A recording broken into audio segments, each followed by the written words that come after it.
गुरुभ्यो नमः। प्यारे भारतवासियों, मैं आप सभी को नमस्कार करता हूं और हमारे देश के प्रधानमंत्री श्री नरेंद्र मोदी जी एवं राष्ट्रपति श्री रामनाथ कोविंद जी को प्रणाम करता हूं। और यह गोपनीय सूचना जो मेरे पास सुरक्षित थी उसका कुछ अंश आप सब लोगों के सामने प्रेषित कर रहा हूं। आशा करता हूं कि आप सब इसे ध्यान से सुनेंगे।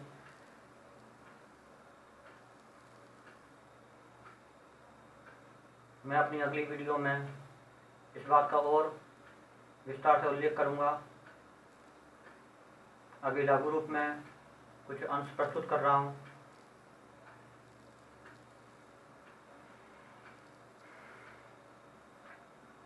मैं आप सबके सामने अमेरिका के विमान जिसका नाम चैलेंजर शटल था उसकी जानकारी देने जा रहा हूं। अमेरिका ने 18 मार्च 1987 को चैलेंजर नाम का विमान सही सलामत हालत में उड़ाया था। जब उसको उड़ाया गया था उसकी पूरी मशीनरी को चेक किया गया था। उसमें अमेरिका देश के बड़े बड़े वैज्ञानिक बैठे हुए थे, इसलिए भी उसको पूरी देखभाल करने के बाद, पूरी जांच परख करने के बाद उड़ाया गया था और वह सही सलामत उड़ा भी था। लेकिन अगले वर्ष जनवरी 1988 में जब वह उड़ रहा था तभी अचानक से उसमें एक विस्फोट हुआ और आग लग गई और वह नष्ट हो गया। इस बात से अमेरिका में हड़कंप मच गया और वैज्ञानिकों के सामने एक प्रश्न चिन्ह लग गया कि सब कुछ ठीक ठाक होने के बावजूद भी आखिर ऐसी क्या बात हो गई जो कि यह नष्ट हो गया।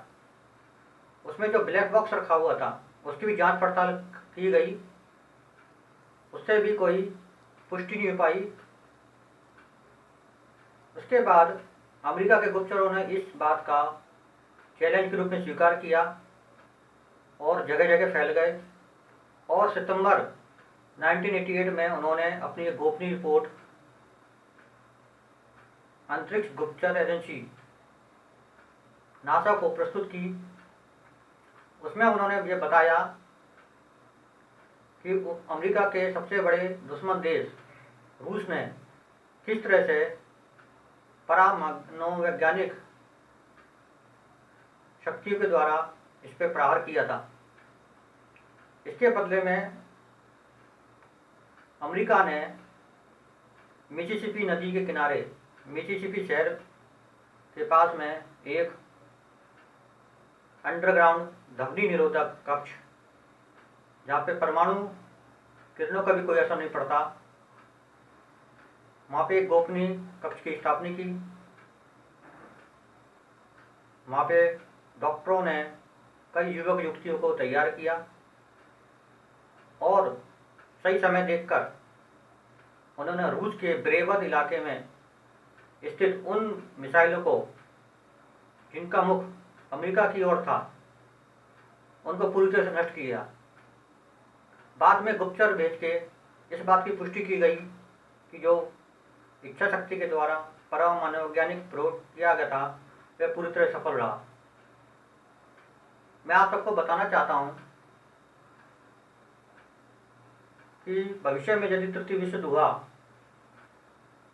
तो सिर्फ सेनाएं नहीं लड़ेंगी, बल्कि इच्छा शक्ति और परमाणु वैज्ञानिक तरीकों से भी युद्ध किया जाएगा। जैसे कि हम सब देख रहे हैं कि चीन ने बिना कोई हथियार उठाए कोरोना वायरस के माध्यम से रासायनिक युद्ध छेड़ रखा है और कोई भी इसका हल नहीं निकाल पा रहा है।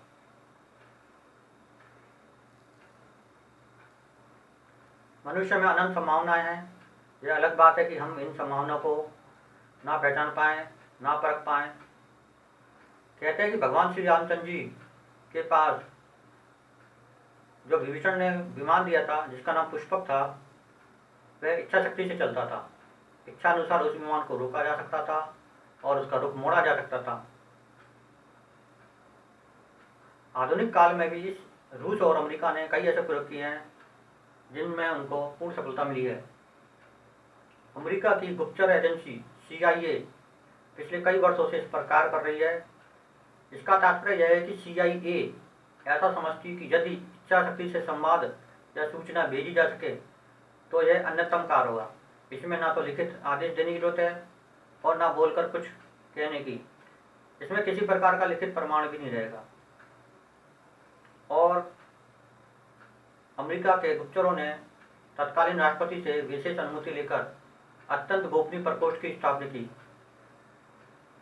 और इस गोपनीय प्रकोष्ठ की स्थापना मिसिसिपी शहर में की गई, जिसमें इच्छा शक्ति की वृद्धि और उसके द्वारा नियंत्रण पर कार्य शुरू किया गया। पिछले कई वर्षों पहले उन्होंने इस कार्य में सफलता प्राप्त की और उसका प्रदर्शन राष्ट्रपति के सामने करके दिखाया। CIA ने उस समय 8 युवक युक्ति को तैयार किया था, जो वर्तमान समय में 100 के लगभग होंगे, जो कि इच्छा शक्ति से कुछ भी करने में समर्थ हैं। उनमें से एक युवती जिसका नाम एम अल्ट्रा था, उसने राष्ट्रपति के सामने अत्यंत ऊंचाई पर उड़ते हुए वायुयान को रोककर उसे नीचे उतरने के लिए बाध्य कर दिया था। उसने अपनी इच्छा शक्ति का इतना तीव्र प्रहार उस पर किया था कि वायुयान की गतिशीलता हवा में ही ठप हो गई थी और उसमें जो पायलट बैठा था उसकी भी बुद्धि काम नहीं कर रही थी। वह निरंतर नीचाई की ओर आता गया। पर रूस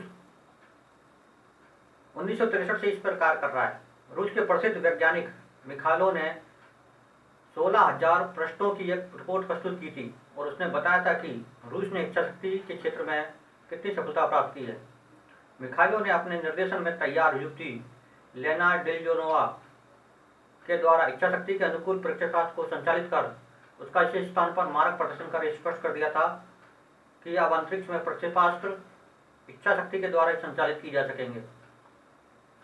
अमेरिका के अत्यंत प्रसिद्ध जासूस जॉन कैनेडी ने रिटायर होने के बाद अपनी पुस्तक the search for the thoughts में अमेरिका का प्रमाण सहित कच्चा चिट्ठा खुलकर रख दिया था और ये बता दिया था कि इस क्षेत्र में रूस अमेरिका से काफ़ी आगे है और अमेरिका की CIA जो विश्व की अद्वितीय सफलता का दावा करती है वह गलत है।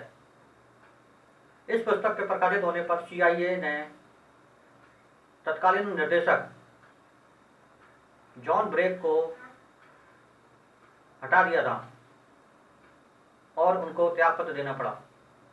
तत्कालीन राष्ट्रपति ने करोड़ों डॉलर का बजट इस क्षेत्र में रखकर व्यक्तिगत हस्तक्षेप किया और यह आदेश दिया कि हर हालत में रूस से आगे बढ़ना है। वास्तव में अब अंतरिक्ष युद्ध और अंतरिक्ष रॉकेट या प्रक्षेपास्त्र संचालन पूर्ण रूप से इच्छा शक्ति के द्वारा संचालित एवं अचूक होने लगे हैं। यह रिपोर्ट जो आपको बताई है वह लघु रूप में बताई है। अगली वीडियो में मैं विस्तार से इसके बारे में बताऊंगा। तब तक के लिए धन्यवाद। जय हिंद, जय भारत, भारत माता की जय।